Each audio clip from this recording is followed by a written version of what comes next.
45 minutos.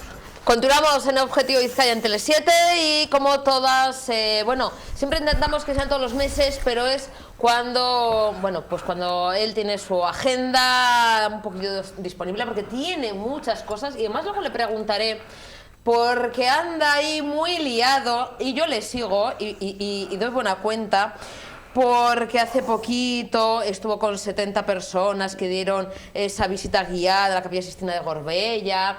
Dentro de poquito, el próximo viernes 3 de febrero también va a estar presente, espero que en esa conferencia con la historia de las canteras moleras en Orozco. Él es Iñaki García Uribe, nuestro colaborador estrella y por supuesto alma mater de esta sección, miembro del Departamento de Etnografía de la Sociedad Aranzadi y que siempre nos trae a invitados mágicos, como a continuación vamos a dar la bienvenida. Antes de nada, Iñaki, maestro, buenas tardes, arratsaldeón. Gracias. Sabes que me pone mogollón eso de estrella. Me veo estrellado, es como una luz que me marca el camino desde Orozco hasta Luchana. Encantado de venir a Tele7 Baracaldo. Luego me tienes que contar un poquito todas estas cosas que tenemos, esa conferencia del 3 de febrero, sí, que quiero que nos expliques más, sí, que además buena cuenta también das de los programas aquí en Objetivo Vizcaya, que ya he visto que también esos links, que esas sí, colaboraciones en esta Santa Casa también están repartidas por todo el mundo mundial, que quiera vernos y disfrutar de esta sección, Iñaki, y una vez más con invitados, también estrella, con invitados importantes, mágicos, que saben mucho, que yo me he sorprendido su juventud. Yo sé, no tiene que ver esto de la sabiduría con lo de la edad, pero yo se lo he dicho, muy joven, Félix Muguruza, buenas tardes. Hola, arratsaldeón, bai. Es que claro, siempre asociamos lo de sabiduría con edad y en parte tiene una relación, en parte tiene una relación, quiero decir que el conocimiento en bruto se adquiere después de muchos años de bagaje, de investigación. Es el caso de Félix, lo que pasa es que Félix no tiene 80 años, Félix es un tío joven como yo, no hay más que vernos. Sí, eso es. ¿Quién es Félix Muguruza Montalbán? Vamos a presentar a nuestra audiencia, a los televidentes, quién es Félix y luego vamos a entrar en harina en una materia muy bonita, ¿no? En la materia de la toponimia, de los nombres del lugar. ¿Por qué donde estamos se llama Luchana? O el lugar de al lado se llama Baracaldo. Y un poco más allí se llama Aracaldo, que por el camino se pierde la B. En fin, es una ciencia de la que poca gente puede hablar, porque hay que ser lingüista y hay que ser muy avezado, y Félix es un experto, yo diría que el más experto en Euskal Herria en la materia. Félix es académico correspondiente de Euskaltzaindia, es miembro de la Comisión de Onomástica, es filólogo, sobre todo es montañero, que para mí es lo más importante del todo, es montañero de raza, de los que se ha hecho todos los montes de Euskal Herria, que creo que son 800 y pico, todas las cumbres. Si tenemos tiempo luego nos dirá, pero no hemos venido a hablar de ese libro, sino de otros. Félix es divulgador, es investigador, es escritor y es divulgador. Es un especialista en visitas guiadas, como hago yo también muchas, y este es el eslabón final del conocimiento. Estamos investigando, escribimos para que la gente nos lea, pero luego hay que comunicar a la gente en medios de comunicación, en visitas guiadas, ¿no? Que es donde se expande ese conocimiento, ¿no? Y Félix es un especialista en esa materia y ha hecho muchísimas y seguirá haciendo, ¿no? Somos muchos los que le seguimos, ¿no? Félix fue codirector de la revista Aunia. Aunia era el National Geographic vasco, era una revista del mismo formato que el National Geographic y era una revista entre etnografía, historia y arqueología que marcó un antes y un después en el devenir del concepto de este tipo de revistas en Euskal Herria, ¿no? Fueron 40 números, ya se acabó su proyecto, fueron unos cuantos, 10 años, si no me confundo, y éramos muchos miles de suscriptores de la revista y nos dio mucha pena cuando terminó ese proyecto, ¿no? Pero quiero decir, digo esto porque habrá mucha gente que sin conocerle a Félix tenga en su casa la revista Saunia y que ahora le ponga cara, ¿no? Bueno, pues para escuchar por primera vez la voz de Félix, a mí me gustaría que nos explique qué es esto de los nombres del lugar, pero sobre todo aquí, en el país de los vascos, ¿desde cuándo existen nombres del lugar? Porque si nos echamos atrás, por ejemplo, hace 2000 años, que se escribe la Biblia, ya tenemos nombres como de Nazaret, ya tenemos topónimos, nombres de lugar. Entonces también en Euskal Herria había nombres de lugar. ¿Y quién los pone? ¿Y por qué? Arratsaldeón a los dos y... Ojo, antes, un inciso, Félix, Iñaki, pocas veces se ha hablado de esto en medios de comunicación. Vamos a vendernos un poco. Sí. Poquísimas. Pocas veces. Contadas ocasiones. Es verdad. Ahí Feliz, está habrá Iñaki, dicho Iñaki, ahí está Iñaki y para lo echar la habrás caña, visto, para eso es bueno. que pocas veces se ha hablado de esto. Como siempre, Iñaki nos trae exclusivas en todo el mundo. Esto es algo inédito. Pocas veces se ha hablado de esto, lo que es en televisión. Y dicho esto, Feliz, este es tu saloncito. Pues gracias a los dos por esta presentación tan amable. Y luego a mí me gustaría comentar que la toponimia es la gran mentira, realmente, ¿no? La gran mentira porque todo el mundo estamos hablando de ellos, todos opinamos, genera incluso polémicas, ciertos debates, sentimos como que alguien de fuera cuando nos cambia un nombre está invadiendo nuestro terreno y sin embargo es algo que no existe. Es algo, la toponimia es algo que lo tenemos, es el fruto de una enfermedad mental que tenemos los seres humanos que se llama hiperfunción cerebral. Es una especie de locura colectiva en la que todos vemos una cosa que no existe, es una alucinación, por así decirlo. Todos sabemos que estamos en Luchana porque hay muchos que están muy locos, que saben que existe algo que se llama Luchana, pero que realmente no se puede tocar, ni se puede medir ni nada, ¿no? Y si tú te abstraes de eso, por ejemplo, pues no tiene ningún sentido. Sin embargo, el ser humano, desde que es ser humano, y eso lo sabemos porque todas las culturas, hasta la más humilde de todas, están en el Amazonas, para organizar todo ese mundo que tiene delante, cuando tiene que interpretar todo lo que tiene para ubicarlo, para hacer las coordenadas GPS, hace un sistema que en lugar de hacerlo con números lo hace con nombres que unos recurren a la mitología, otros a las plantas, la descripción del lugar, lo que fuese, para tener unas referencias. Y es así cuando todo el mundo lo comparte, y me imagino que es desde que el ser humano empieza a utilizar el habla, las cazas en el Paleolítico probablemente, cuando empieza a utilizar el lenguaje, recurre a eso, ¿no? Para organizar su mundo, el que tiene enfrente. Y es así cuando surge la toponimia, y es curioso porque cuanto esa locura, ¿no?, que nos genera, que de repente alguien decide que ese sitio se va a llamar así y todo el mundo está de acuerdo, lo comparte, que es algo difícil, había más consenso entonces que... Y todos hoy en día decimos París y millones de personas saben a qué se está refiriendo y todos ya mentalmente vemos la Torre Eiffel y vemos lo demás. Y es algo que no existe, realmente es una... Asociamos el nombre con esa imagen y con ese... Eso es, y luego están los topónimos muy pequeños, que los que tienen mucho peligro de perderse, que son los lingüistas, los que más nos interesan, que hay que trabajar pues en los trabajos de toponimia, los mapas, que solamente lo conoce una persona o dos, igual el aldeano que está allí, y entonces hay que hacer el mapa para que todos los del pueblo y comunicarlo en las escuelas, para que no se pierda, ¿no? Un nombre como París no se va a perder, como Europa.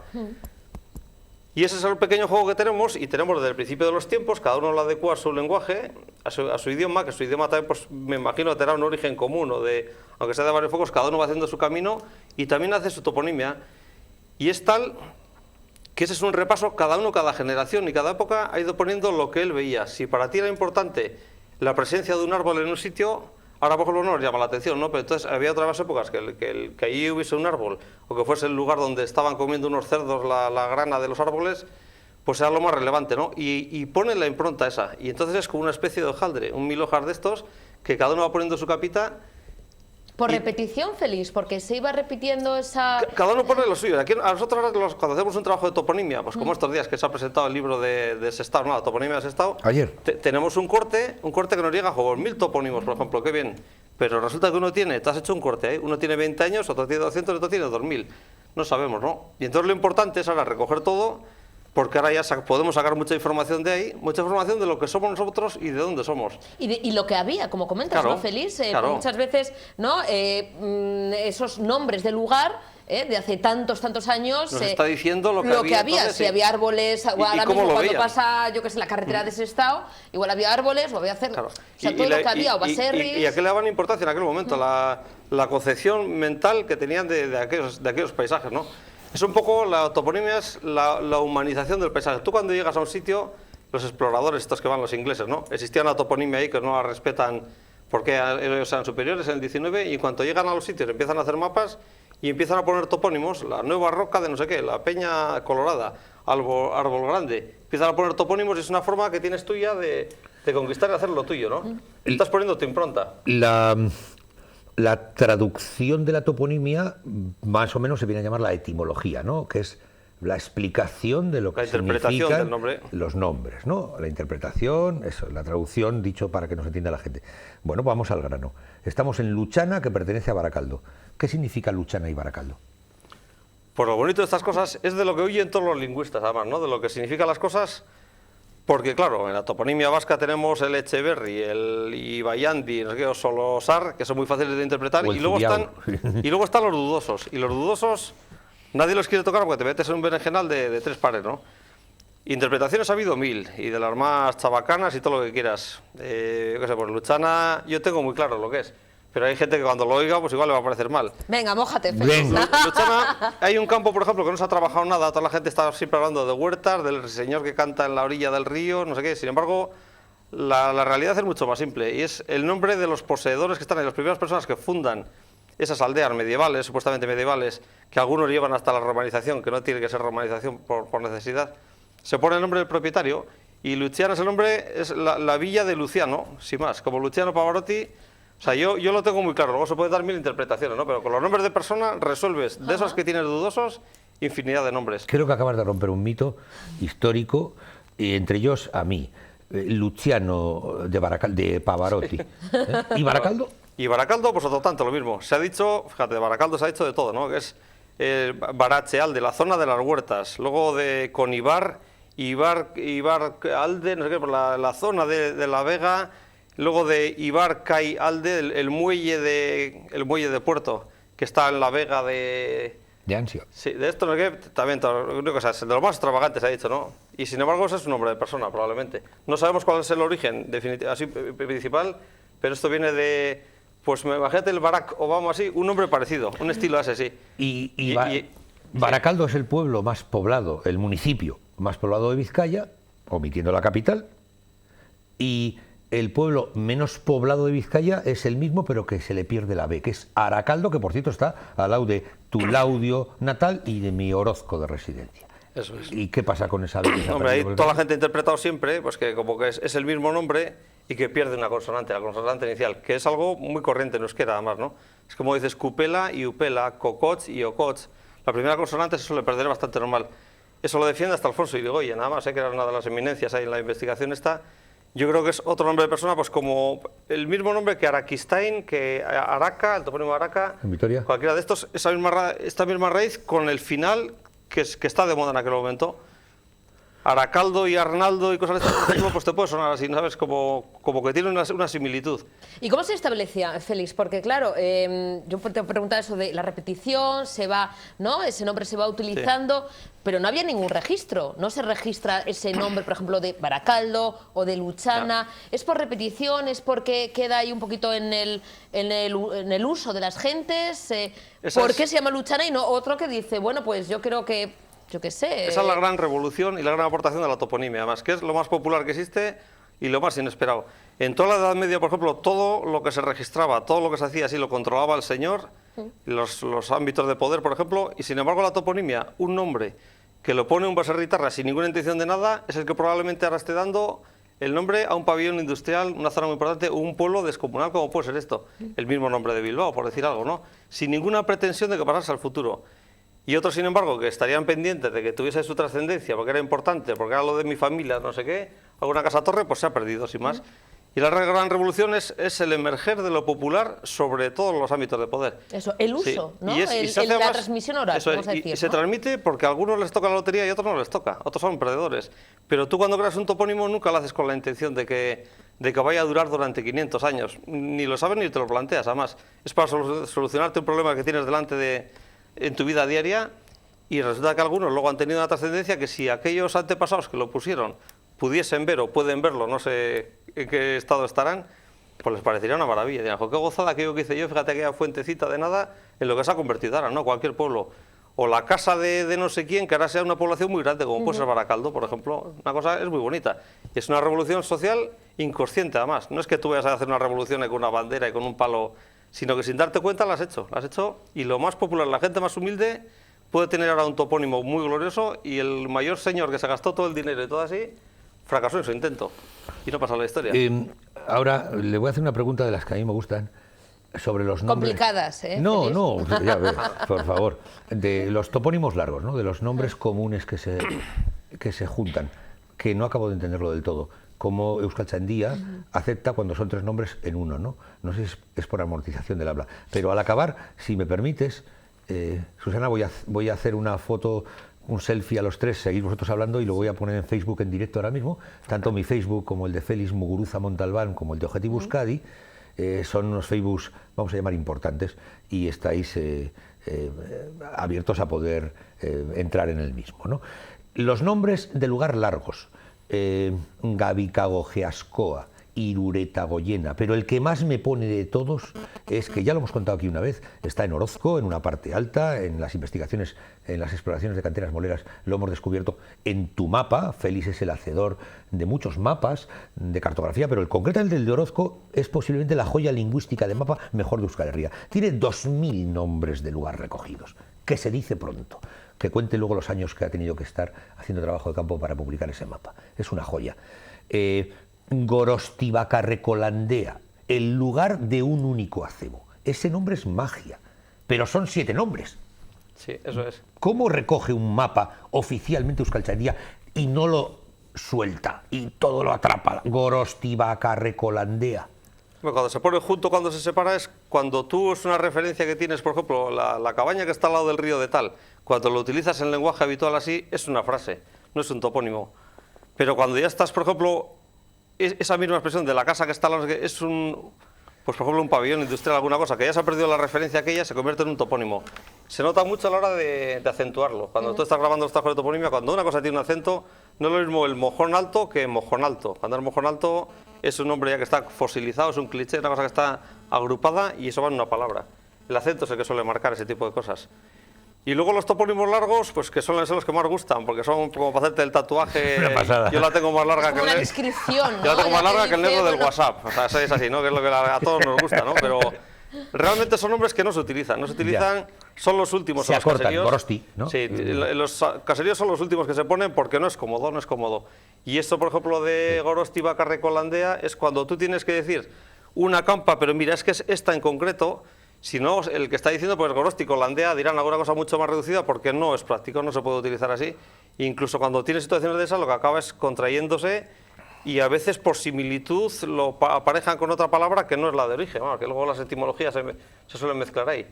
Pero no son prácticas y no son, suelen ser los nombres cortos los más bonitos. Y lo que es el mapa de Gorbea que has dicho, pues tengo que contarlo porque esa es mi criatura querida, ¿no? Pues ¿Cuántos años, Félix? Pues, para, vamos a decir, bueno, de gestación, luego dar a luz, o sea, como una criatura, pues bueno, más de 9 meses, 8 años, seguro. 8 años para el hecho de trabajo. Bueno, el trabajo tampoco es que lo cojas ahí todos los días. Lo vas haciendo en el tiempo libre durante 8 años y más que trabajo es un goce, ¿no? Un goce porque estás conociendo un montón de gente, vas conociendo sitios, a la vez recoges historia, etnografía, vas como barriendo un poco una barredora de estas. Y luego, claro, cuando tú has estado 8 años trabajando con eso y lo ves puesto en un papel y así, pues estás plenamente enamorado. Y la cosa más bonita que voy a hacer en mi vida, he hecho varios de esos trabajos.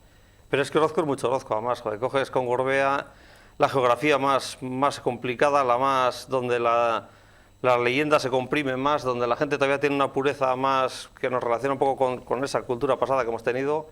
Pues es que eso es una manera de disfrutar que me río de que te toque la lotería, vamos. Hay un topónimo en concreto en Orozco y en Gorbea, Madein Orozco, en la puerta de entrada a Itzina, al parque temático de la mitología y de las leyendas de Euskal Herria, que es este macizo kárstico que tenemos en Orozco dentro de Gorbea, que es Atzulo, Aitzzulo, el agujero de la roca, ¿no?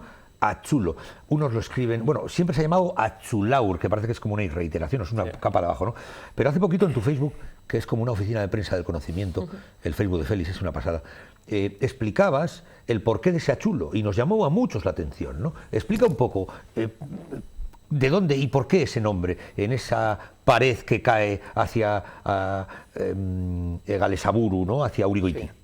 Pues es el clásico ejemplo que tú pones un nombre en un mapa y ya no lo están cambiando, no, hasta que lo hemos cambiado todos los que hemos venido de fuera y ahora tenemos que hacer, pues por un poco de cortesía, mantenerlo como era. O sea, todos los pastores y la gente del lugar le llama Atzulo porque es un agujero en la roca, ¿no? Y la parte de abajo es delante de Atzulo, pues es la parte de Atzulaur, que es lo que han hecho todo el topónimo. Eso es.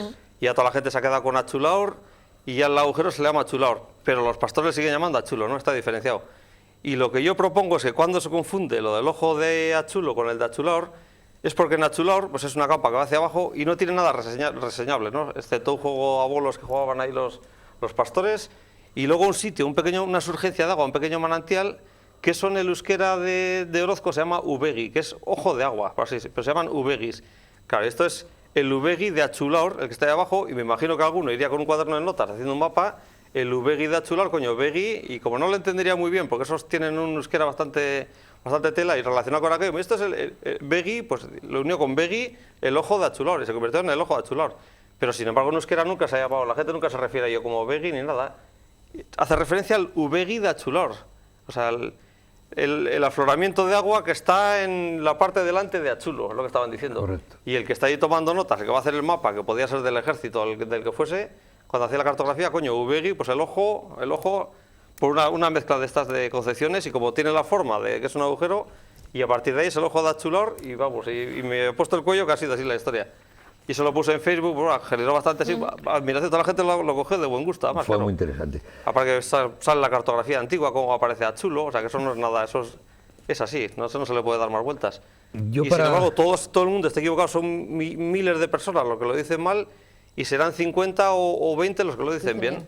Entonces, estamos ahí luchando contra marea, y me parece que es una cuestión de cortesía, ¿no? Un poco de nobleza el intentar contar eso, pues gracias a estos medios, pues una televisión, por ejemplo, ¿no? Me parece de nobleza contarlo, mira, luego tú haz lo que quieras, pero la información que nunca te falte. Luego tú decides cómo le quieres llamar, como si le quieres llamar el agujero de Roma. Sí. Yo no quiero acabar, que cada vez ya nos queda menos programa, que es una pena, pero el directo es así, señoras y señores. Empieza, ¿y eso qué? Hoy hemos apostado fuerte, hombre, hemos traído aquí a un fenómeno de la lengua vasca, luego merece su tiempo. Quiero decir que no me quiero ir sin que me haga una valoración feliz del nombre femenino más bonito de Vizcaya, que se llama Udiárraga. Udiárraga es la patrona de Ugao Miravalles, de mi villa. Nombre de tu hija preciosa, exacto, por cierto. Qué guapa te ha salido la niña. Hombre, ya sabes que donde y el niño hay también. Madera. Hay 17 Udiárragas solamente bautizadas en la historia, 16 en el siglo XX y una que es de Orozco, que es mi hija, en el siglo XXI. Hace muchos años, yo escribo en la revista de donantes de sangre de Ugao Miravalles, Ecos de Ugao, escribo la página central, Ugao Miravalles en el recuerdo, escribo un artículo histórico cada 3 meses, y le pedí a Félix que aparte me hiciera un artículo sobre la etimología de la voz Udiárraga. Las voces son los nombres. Y me decía Félix, y nos decía a todos los que le leímos, que era algo así como lugar de arces de agua. Udiárraga es un barrio en la raya de Ceberio con Ugao, en una zona alta, y allí, pues bueno, aparece una virgen a un pastor. El mismo día en toda Europa aparecieron, lo contaba una vez, 2.314 vírgenes, que fue una campaña de marketing del Vaticano con Emacunde, junto los dos, para dar valor a la mujer, tremenda, eso jamás se ha hecho en la historia. Vale, ¿tiene algo que ver ese topónimo con el manantial de agua clara de pureza, de virginidad? No, pero bueno, lo que en aquel artículo que ya hace 1000 años, lo que hace es una referencia, por ejemplo, que hacía probablemente referencia a un tipo de árbol. Que había una arboleda que era un tipo de arces. Había pues, un arce de un tipo, otro de otro, unos arces, un tipo de arces. No sé qué es, arcedal sería, por ejemplo, en castellano, alguna cosa similar. Y luego el nombre de Udiárraga no ha triunfado, no es porque sea feo ni nada, sino porque los nombres cuando ya tienen más de 2 sílabas se complican, y hasta 3. De ahí en adelante no se utilizan. Cuando tienes nombres compuestos de Josemari, lo acabas convirtiendo en Josema, o Josema, o Chema, o sí, cosas así. No siempre, por lo que hemos comentado antes, ¿no? Que los nombres largos no funcionan. Sí. Y Iñaki Libra sí, pues mucho, pero más que Iñaki, ya como tengas 4 sílabas, se acortan. Y a Udiárragas de cierta longitud, que es el orgullo, para ella es el orgullo, claro. Pero le llamarán Udi, me imagino. La mayoría, muy a mi pesar. Le llamarán Udi porque todo se reduce a 2 sílabas siempre que se puede, o 3 cuando es necesario. Por cierto, fue el padre Satrústegui de Urdiain, que era un emérito en euskera, quien estudió los diferentes tipos de árboles y su relación con la toponimia, ¿no? Me llamó la atención ese estudio, que es muy poco conocido porque son tecnicismos, ¿no? Pero creo recordar que habló de 80 posibilidades en la lengua vasca de hablar de los arces. 80. Fíjate qué cosa más interesante. Luego, claro, la diversificación en el habla ante tanta posibilidad es tremenda. Y eso en el barrio, en la Sacana, o en el Urola, o en Ugao Miravalles, ¿no? Quiere decir que cada uno tiene sus calquis, ¿no? Satrústegui además fue el que dio salida dentro del franquismo a que se aceptasen los nombres de mujer que no eran euskera, porque el euskera estaba prohibido, pero eran las advocaciones donde estaba que realmente eran topónimos en euskera. Entonces salieron una pila de nombres que se pusieron todos de moda, que eran topónimos realmente, pues como si me dice Aichiber era una población, ¿no? Una aldea desaparecida que tenía ahí una ermita, pero bueno, se hacía el nombre de mujer, por ejemplo, así se dio salida a infinidad de nombres que estaban dentro del franquismo prohibido, pero a la vez estaban permitidos, un poco unido con la religión, que es por donde lo coló. Fue un buen estratega de la lengua, sí, aparte de investigador. Cuéntales a los televidentes cómo se llama tu hija y por qué. Ya. Sal del armario. Sí. No lo he contado nunca, además, ¿eh? Pues se llama Arane, ¿no? Arane, que nos parecía un nombre muy bonito, además.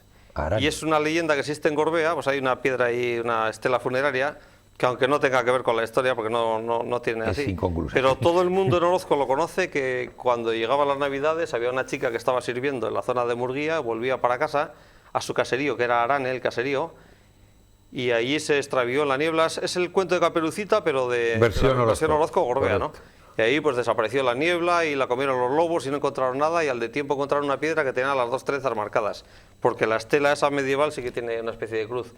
Y entonces pues siempre se ha hablado de la chica de Arane, era como el mito, no sé, como que te toca con lo que duele realmente, ¿no? Eso que pierdas una cría pequeña, que esté desamparada en medio de la niebla, una cría pequeña, es la situación más dolorosa que te puedes encontrar, ¿no? Como contra lo que todo el mundo tiene que luchar. Y esa chica tan desamparada, no sé qué, pues cuando nació la hija nuestra, pues le prometimos que, mira, que fuese la chica de Arane, Recuperada. pero que nunca le iba a faltar ese apoyo, nunca iba a estar sola en la vida, ni como aquella que se perdía ahí, ¿no? Una promesa así. Y ese Nadie nombre... se llama, Félix, yo no sé si existe más aranés. Ahora se ha copiado, hay más gente que lo está copiando porque tiene sonoridad, es bonito, es un nombre muy Hay bonito, una- Me parece Arane. precioso, Arane. Sí, y Precioso. con esa, es que tiene buen sonido. Como la rubia de la Luego, hija pues, de Félix, que es guapísima. Ahora ha copiado bastante más gente, ya se está poniendo como de moda. Sí. Es nuevo, un nombre muy nuevo, pero a la vez está muy unido Tiene con... historia, eso. Es la historia de Vizcaya, además, que no estás cogiendo un nombre de no sé dónde, es que es muy nuestro, además, de Gorbea. Tengo otra duda y tengo una tesis ante mi duda y te la quiero contar y quiero que me la despejes. Félix es de Laudio Llodio. Es un gran investigador, sobre todo de Llodio. Bueno, es investigador a la vez de Euskal Herria, es un experto, pero en Llodio nace y crece, ¿no, Félix? Aunque vive en Luyaondo, que está anexo a Laudio. A mí me cuenta un amigo que hace 2000 años estuvo un romano tomando potes en Llodio y se llamaba Claudio. De Claudio derivó la palabra Laudio y se castellanizó en Llodio. ¿Qué hay de verdad en esto? Sí, más o menos es eso. Lo que no comparto yo, por ejemplo, es Lo de que los potes. Los potes. No, es que todo lo que acabe en ano, ana, tenga que ser romano. Eso Ya. se ha investigado en un montón de sitios, en el norte de Burgos, así con arqueología, aldeas medievales que tienen final en ana y ano, y son todas medievales, son alto medievales, que es como lo que describe nuestro gran amigo García Camino, que es el que más sabe Iñaki. de la Edad Media, no de Vizcaya, sino de Euskadi, del Sí, Estado sí, probablemente, de los sin que más de duda, Europa. sin duda. Se también dice que todos esos poblamientos se hacen en la Alta Edad Media. Euskal Herria se forma, las poblaciones así, no cuando los romanos, que sí que estaban, sino en la Edad Media. La Edad Media se hacen todas esas poblaciones pequeñas que son las que han llegado hasta nosotros. Y entonces es por la villa de no sé quién, pues es la tatata Ana, ¿no sabes? El nombre de persona más Ana. Y el Claudio, por ejemplo, que luego del audio, el CLS es muy típico también del euskera, Y luego eso mismo se convierte en elle, pues como clave da llave en castellano, pues ahora hace con el yodio, es una evolución que hace así, y da lo del audio y el yodio, sí, sin ningún problema además. Oye, y aquí Es un tenemos, nombre de persona, además. en este programa tenemos muchos oyentes de Portugalete, el puerto de Portu. Pues ahí también, es que claro, la gente le va, ahora están todos convencidos. No rompas moldes, ¿eh? Sí, pues ahí se ha relacionado con que es el puerto de los galos, ¿no? Porque era de origen céltico, que desembarcaron ahí los De celtas, Galía. no sé qué, no hay nada que ver. Luego el puerto de Ugaldeta, también, puerto de Ugaldeta, que es otro topónimo de las zonas de aguas, el puerto de las zonas de aguas. No se sabe, y más parece un diminutivo de Portugal, por ejemplo, que haya podido haber una colonia así, más parece. Curioso. ¿Tu teoría, Félix? Como existe Es esa. esa misma, Mójate, sí, en la de sí, como existe Cordovilla aquí, como existe, tú vas a la zona de Dima donde el Sí. Gentisubio y Valzola y todo esto, y Gibraltar, y resulta que es Gibraltar el nombre también, son nombres que se copian de otros sitios, ha estado, y como he estado allí, pues pongo este nombre, ¿no sabes? ¿Y Lo pone Basauri? Con muchos nombres. Basauri, eso es más fácil ya, es la villa del bosque, eso es más fácil, es de transparente. De Basoa. De Basoa. Sí. Mucho más transparente. O el Enecuri, por ejemplo, que está por aquí cerca también, que es la villa ¿Guecho? de Eneco. Guecho, pues no sé dónde viene, pero tiene un origen que tiene femenino y masculino, porque un barrio de Orduña, por ejemplo, es Guecha, que es lo mismo también. Ah, Y ya cuando tienes una H, por ejemplo, que ese es un sonido que no existía en el latín ni nada, sino que aparece con el castellano más tardío, ahí detrás puede haber muchas cosas, hay muchas opciones. Entonces puedes tirar de un nombre de persona, de uno, de otro, porque en la L, en la H y sonidos de estos confluyen muchas... O O sea, pueden venir de varias ramas. Entonces, pues estás haciendo un poco vuelo sin motor. Puede ser esto, esto o esto, ¿sabes? Igual tienes 3 o 4 opciones. Entonces, hombre, decantarte por una... El nombre del pueblo más pequeño de Europa está en Vizcaya, Ea. Dinos algo de Hay más Ea. pequeños, hay de una letra Ea, también. que tiene patos debajo del Sí. puente, ¿eh? Sí. ¿Y qué te dice Ea? Hombre, pues ella siempre se ha relacionado, pues que sí, con los juncos, que es Iaga, así, pero también, pues que no sabemos. No sabemos diminutivo porque, de... Sí. No tenemos documentación nada más, y esto de especular. Y eso es, por ejemplo, Euskaltzaindia siempre, cuando hace sus dictámenes así, siempre huye de lo que puede significar. Porque te puedes dar un patinazo, pero como la copa de un pino. Mira la provincia de León, por ejemplo, que tienen representado ahí con un león en su escudo, porque es león, y resulta que viene de la Sexta Legión. Ahí, la legión de los romanos que estaban ahí, ¿Cómo nadie se lo está? relaciona con legión.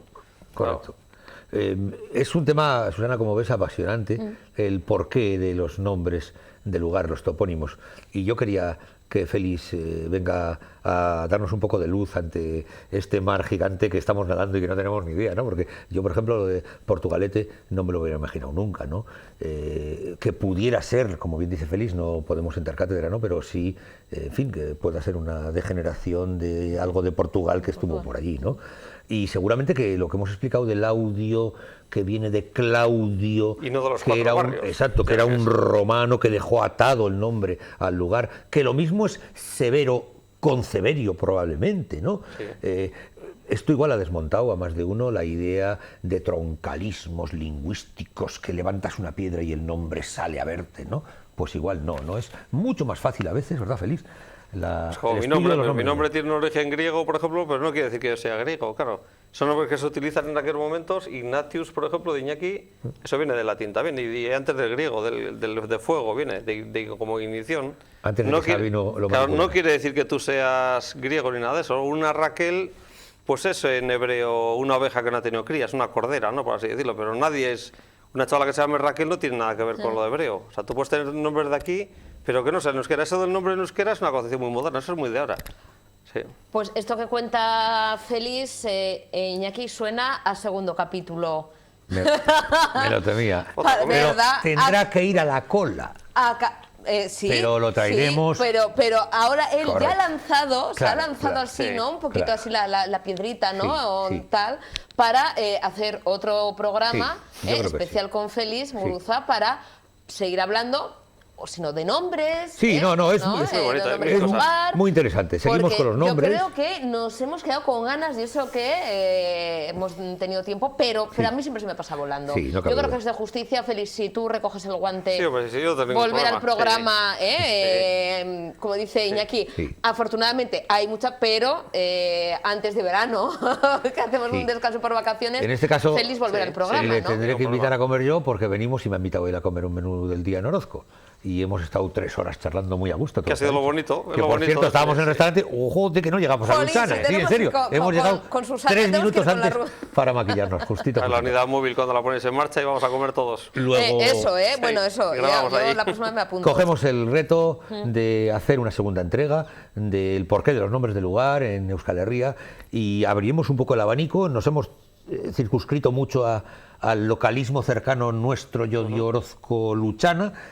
Iremos por todo Vizcaya, saltando de nombre a nombre. Hasta de Bilbao hablaremos. Bueno, Hasta de Incluso, Bilbao. o de Guipúzcoa si se portan bien. ¿Por qué no? Si se portan ¿Por qué bien, no? Que hablaremos en esa segunda entrega con Félix. Y en la segunda, en la siguiente entrega, aquí en este saloncito, Iñaki, con tu tocayo. Sí, con Iñaki Anasagasti. Y con la monarquía hemos topado. Sí, Ojo al será dato. la tercera vez que traemos aquí a Iñaki, fíjate. Empezamos, ¿te acuerdas? Hablando de su aita, que fue... Nos hemos cogido cariño. Sí, sí, fue Gudari, estuvo en Gorbea, se exilió a Venezuela, por eso él nació en Venezuela. Luego hablamos de Sabino Arana, hace un mes y pico, un monográfico de la otra historia no tan conocida de Sabino Arana, de su recorrido biográfico, que tampoco se había hecho bajo, o sea, que yo sepa, ningún plato nunca. Luego estamos dando primicias al mundo, que lo valoren, por favor, porque es importante. Y ahora hablaremos de monarquía con K, ese es el título un poco chirene, para ver qué pasa con esto de los reyes de bastos y de oros y de copas y de espadas. Que, como decía aquella canción de la Polla Record, un reino es rey por voluntad divina, sino porque sus antepasados se lo pasaron de puta madre. Toma ya, pues con esto, Iñaki, invitamos al próximo capítulo con Iñaki Sagasti en esta tu sección. Iñaki, señor García Uribe, muchísimas gracias, que ricasco, como siempre. Un placer, Susana. Desde aquí al mundo, que nos sigan en Facebook, que nos sigan en nuestro canal de YouTube y que disfruten del programa si no ha sido ahora en directo, que nos pueden ver en YouTube y en nuestra repetición. En poquito lo colgaremos. Encantadísima, Pues nos muy bien, vemos lo dentro de mismo, poquito. lo mismo. Compañero, ¿te parece? Pues muy bien, cuando quieras. Es que ricasco. Ahora. Hacemos una pequeñísima pausa para la publicidad. Estamos ya a las 6, ya en la segunda parte del programa, la vuelta de Publi. Damos la bienvenida a nuestros compañeros colaboradores de Asam Vizcaya dentro de nuestra sección Mis Mascotas. Seguimos avanzando esta tarde de miércoles. No se muevan.